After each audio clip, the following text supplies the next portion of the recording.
So, what do you do when law and order vanishes? When you find yourself in the middle of a store that is being looted by a large gang, or trapped in your car in the middle of a large protest that has turned violent? Should law enforcement officers, citizens, be authorized to shoot looters when law and order has broken down? We ask this as a poll question in this exercise simulation. The scenario this past week on Collapse Survivor dealt with the growing horrible US phenomenon of flash mobs, which are groups of people, mobs, gangs sometimes, often just ordinary people who decide to participate in flash mob attacks on a store or another target. These lessons learned podcast, we will discuss how to prepare for this related survival techniques with the author of this scenario. I'm Larry. I'm the Chief Intelligence Officer for Collapse Survivor. And I'm Ryan, CEO of Collapse Survivor, and this was our 13th survival simulation scenario covering flash mobs. We are going to briefly explain what happened in this scenario, and then we will get into survival lessons learned during this training simulation, including the four listed here: recommended everyday carrying, a get home bag, and what to do when you're caught in a flash mob in a store or trapped in your car in a huge outdoor protest that has turned violent. We will also address the poll question of whether or not citizens should have the right to shoot looters when they're outside their home. So we rate collapses in our simulation on this 5-point scale that you can see on the slide. One is normal, peacetime, up through minor unrest situations, or what we would term a minor collapse. The flash mob scenario is definitely a level one. No collapse, just isolated violence, mainly in big cities. The economy does continue to function without any problems, and there wasn't a widespread loss of law and order. But there was violent marauding, but they were in isolated short term incidents during this event. And most of our collapse survival scenarios deal with much worse than collapse disasters. But the risks of you getting into a flash mob or a big violent protest are considerable. So this is a risk you should prepare for. And flash mobs are basically a big group of people showing up all at once in a store, usually, and they all start shoplifting, grabbing goods, and running out of the store. The store owner is overwhelmed, unable to do anything, and the people are gone before the police arrive. And even if police do get there, as soon as people are leaving, it's almost impossible for them to identify who are the thieves and who are innocent people while they're fleeing the store. Plus, police, they have a major problem when they come onto that scene. They're already heavily outnumbered by the criminals, and they're at a very high risk if they even attempt to arrest anyone. Flash mobs are common in the US, where we've seen them for years. In places like California, they have been particularly bold in organizing in attacking stores. This slide, you can see that California, they've even passed laws making it safer to shoplift. You look at right here, Ryan's going to explain that to you. I'm not sure where it's at. So this is the photo of a Home Depot break-in, middle of the day, big group of people openly stealing expensive equipment right in front of employees and other customers. And again, the state of California is where this occurred. In this scenario, flash mobs attack occurred in the U.S., largely in big cities, but also in mid-sized cities and even small rural areas. This scenario was not make-believe. Flash mobs coordinated looting attacks, huge protests that are supposed to be peaceful but turn violent and lead to attacks on stores and innocent bystanders have happened for over a decade and are growing in frequency. So in Vancouver, Canada, there were over 100 people injured during one of these events. Stores were looted, cars burned, police attacked following a riot after a loss of a Stanley Cup hockey championship game. Chicago, other cities, they've also had bad violent riots and crime sprees after all kinds of events, from either a big basketball game to an event like protests over police in Baltimore that led to stores getting looted, with the police being overwhelmed almost from the very beginning. Just, so they could only watch hundreds of looters steal and commit crimes with no events, with no arrests. And there's a photo there, and that's on a rooftop where it shows Korean American business owners and residents who, during the 1992 Los Angeles riot, they armed themselves and took to the rooftops of their local businesses in order to defend themselves. The unrest, many of you might know that history, was the acquittal of 4 Los Angeles Police Department officers in the beating of Rodney King, which resulted in this rioting and looting, with widespread violence and arson throughout the entire city of Los Angeles. The United Kingdom experienced a breakdown, flash mob violence in 2011, where lawlessness spread across the countrywide scale. The United Kingdom showed that law and order violence could spread without any underlying disaster or cause. The Prime Minister basically called it pure criminality. Rioters, they found, had actually coordinated their activity. Looting, violence grew as more people took advantage of the opportunity, and marauding gangs formed. Police lost control of many areas of the city and other areas in the United Kingdom, and as a result, innocent people were shot and killed in their cars, robbed in the streets, and other very serious injuries occurred. Violence repeated in London for another 4 nights, and finally, about 16,000 police officers were moved into the areas to restore order. Then the violence ceased. But by that time, in Birmingham alone, uh, thugs there killed 3 men trying to protect their own businesses. So in this slide, we're looking at a list of survival preparedness lessons. Your everyday carry, your get home bag, what to do when you're caught in a flash mob, what to do when trapped in a car in a big violent protest, and when should you bug out. So let's kind of go through these now, and we'll start with the next slide. Your everyday carry. That's exactly what it means. It's the idea of carrying essential items with you on a daily basis. They're either on your person or they're in a bag that's with you at all times, some type of carrying bag. These items are practical and they enhance your preparedness for the unexpected situations and challenges that you could face during your day. There's basically 2 main approaches to the everyday carry. One's minimalist, and the other one is a comprehensive everyday carry. And on our preparedness website and database, there are some explanations that gives you a list of items that you could build off of from that. But the main thing to remember about your everyday carry, it's personal. It can be customized and you can adjust it and change it on a daily basis if you have to, depending upon your situation or maybe what you're doing business wise that day. So the next thing we're going to go to is the get home bag. And that's exactly what it means. This is your emergency bag. Normally it's in your car or truck, or it's something that you can carry if you're using public transportation. Your get home bag, sometimes you'll hear people call it the GHB or the get home safe bag. It should be lightweight, low drag. So you want it that way so you can stay maneuverable if you have to go on foot sometime during your attempt to get home. The main thing to remember with your get home bag is don't go overboard.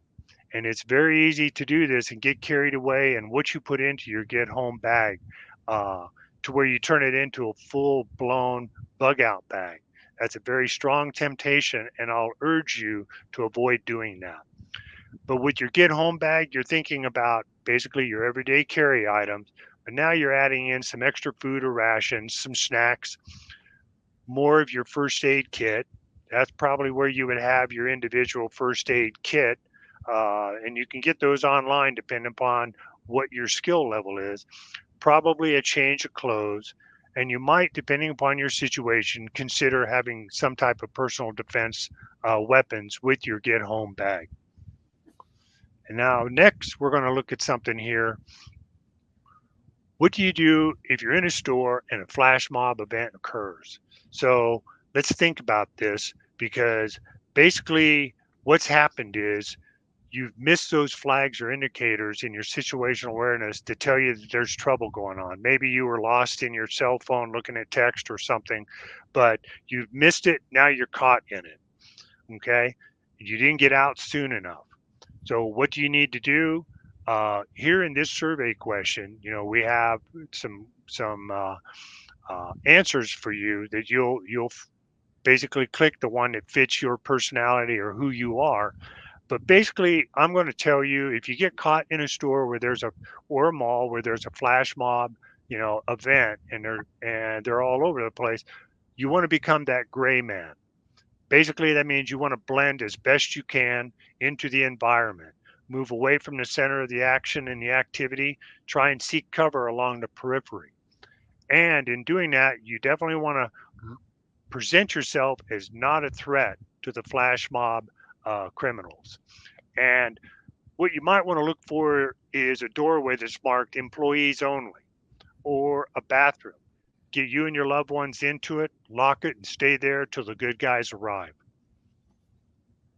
That's pretty straightforward for that. If you get caught in the mob, you're in it, and you got to reduce your exposure so that you can possibly come out of that situation safe and sound and no one's injured.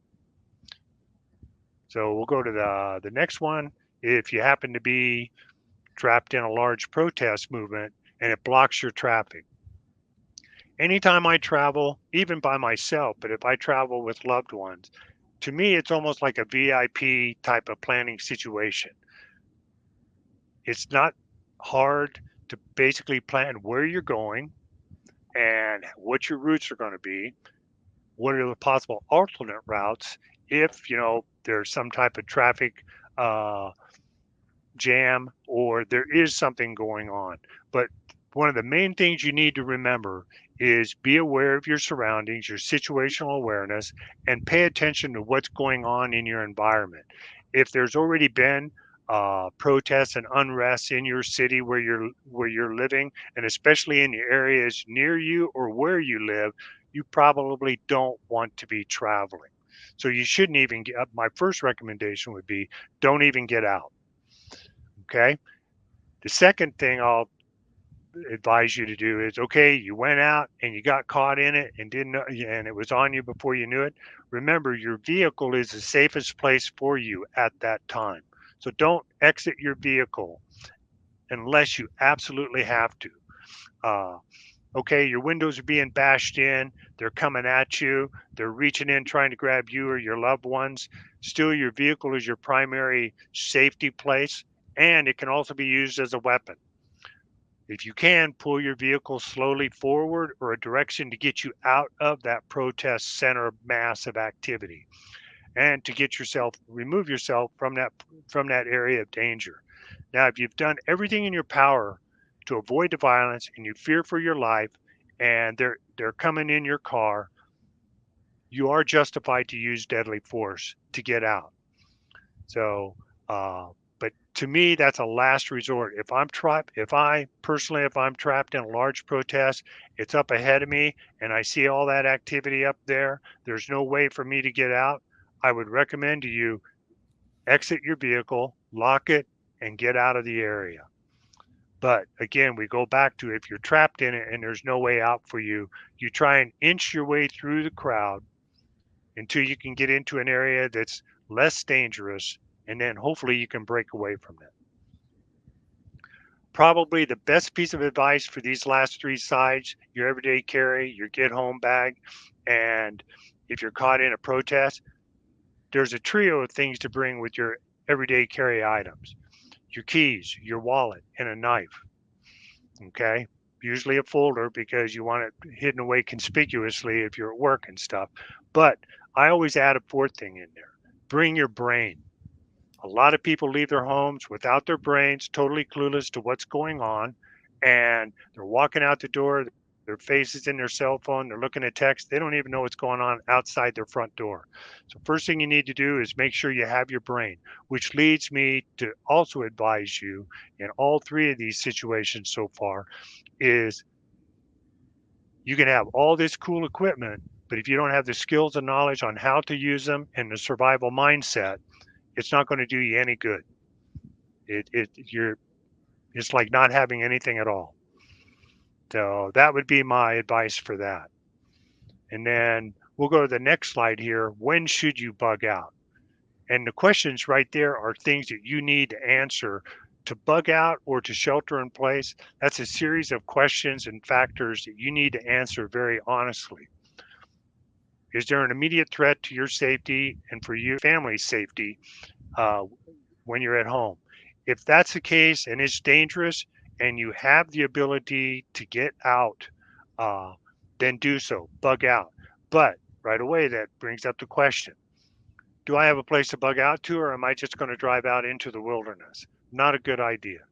Number two, do I have a place, a survival bug out location, and I have supplies cached there so that we can stay there, whether it's for a short period of time or for a longer period of time? You need to ask yourself that, which means you should have already been doing some planning for that.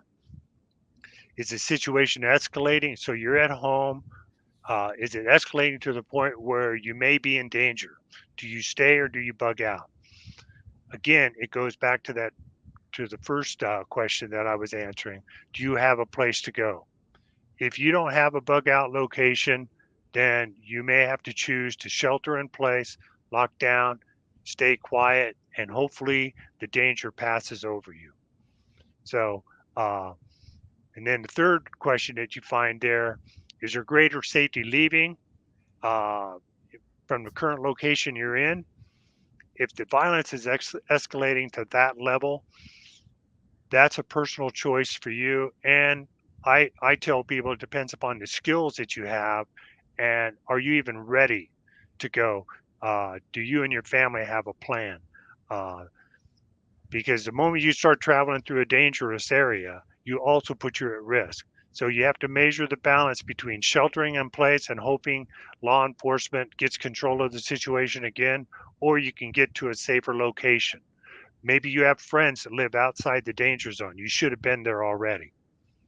So, bottom line up front, to bug out or not to bug out, you think your home is your default choice, but the question was, should you bug out?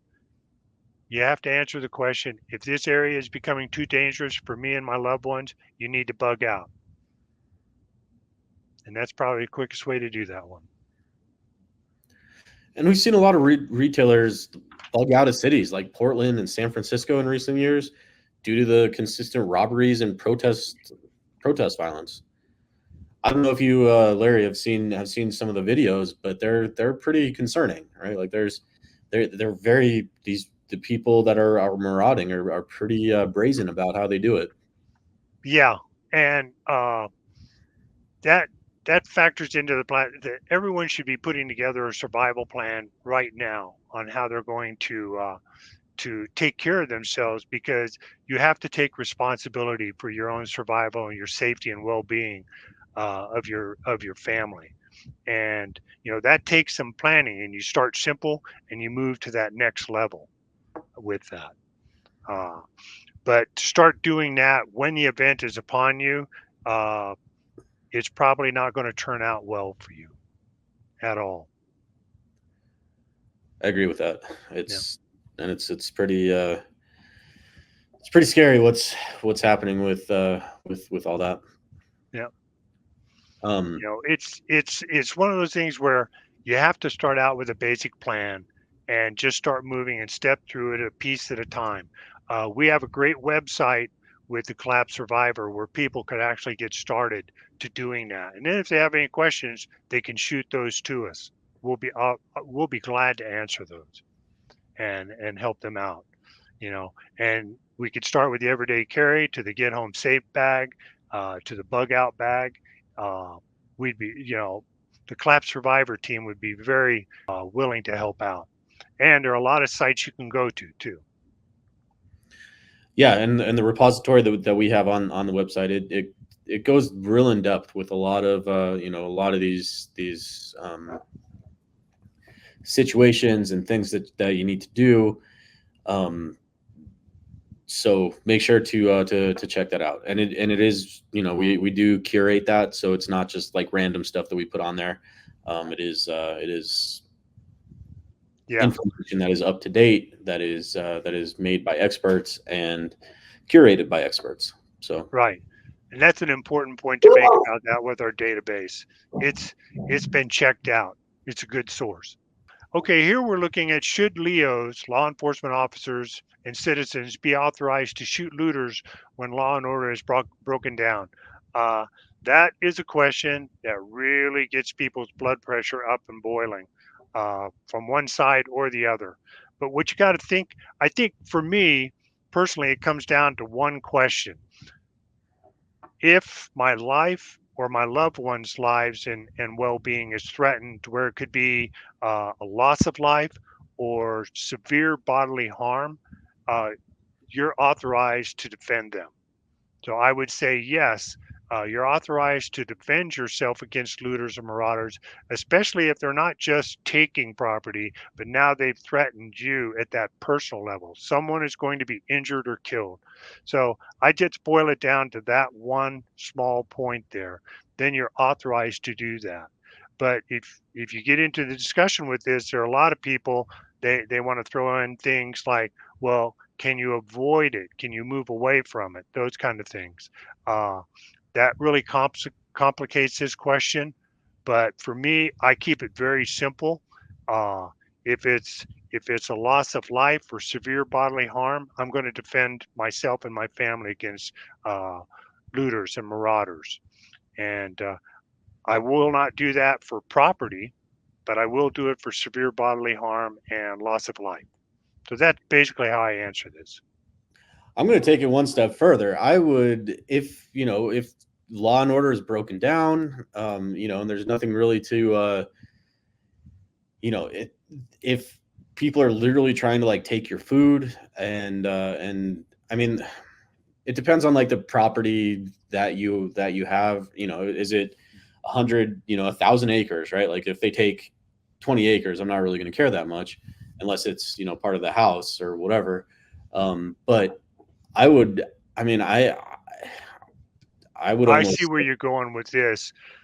So when it comes to property, for me, if it's food, medical supplies, something that's for an emergency, yeah, they've just crossed the line and they have threatened your well-being, your safety, and possibly even put you at risk of loss of life.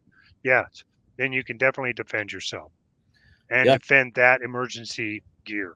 Yeah, you would have to do that.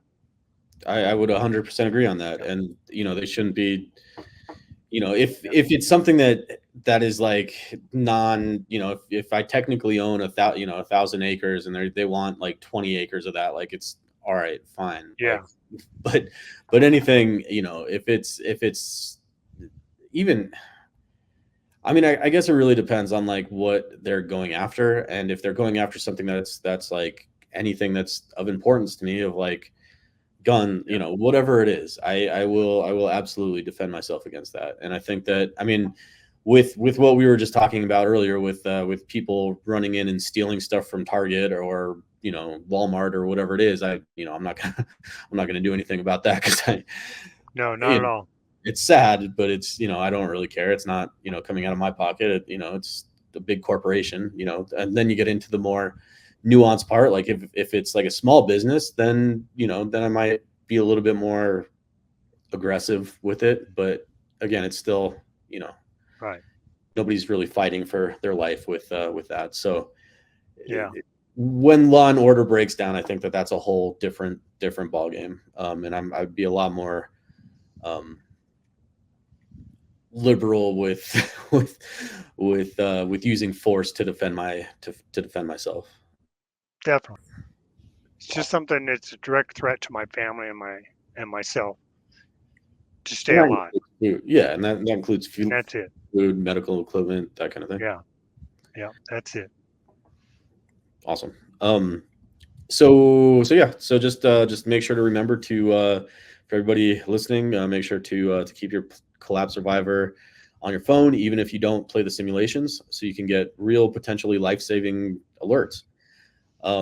When a virus starts spreading, a solar flare, um, anything that could really hinder the electric grid, or anything that is serious, right? Like something that could actually like take down, that could cause some issues that will disrupt our the perceived way of life that we have right now. Yep. Um, and the sooner that you know, the more time you'll have to get to a safe place and to raise your odds of survival. Get prepared, get ready. Go to the grocery store before people have any idea that a solar flare is happening or that a serious virus is spreading. Like, a day will make all the difference in the world. So you don't have to deal with people who are fighting over water, kind of thing. Yep. And our Yeah. app cost so our app costs just $10 a year. Encourage everyone to have this app on the phone, whether or not they want to use the training simulations, other preparedness features. But the threat alerts alone are worth it, because everybody kind of sees what's happening right now politically. So Yep. And I'll add to that. So you've downloaded the app, the Collapse Survivor app. Remember to subscribe to use the app, because if you don't do that, the app will not function. It will not send you the real world threat alerts. And that's really what this app is all about. The better situational awareness, and the earlier you have knowledge of something going on, the better you can prepare and keep you and your loved ones safe. So be sure when you download the app, you also subscribe to the app. And as Ryan mentioned, $10 a year. Uh, my life, my loved one's life is worth far more than $10 a year. This is a great buy. So you can't find something that gives you better situational awareness and knowledge of alerts than the Collapse Survival app. There isn't anything else out there like it. definitely.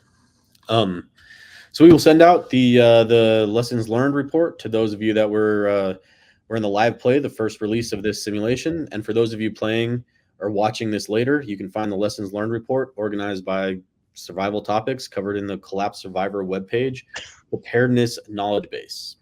This is a fantastic indexed database of all the important preparedness and survival topics, curated by survival experts. Great on all the different information that is going to be helpful. No advertisements, and you can find that at collapsesurvivor.com. Stay classy, preppers. This is Ryan signing off. And this is Larry, and I'm just want to remind you, be prepared and strength with honor.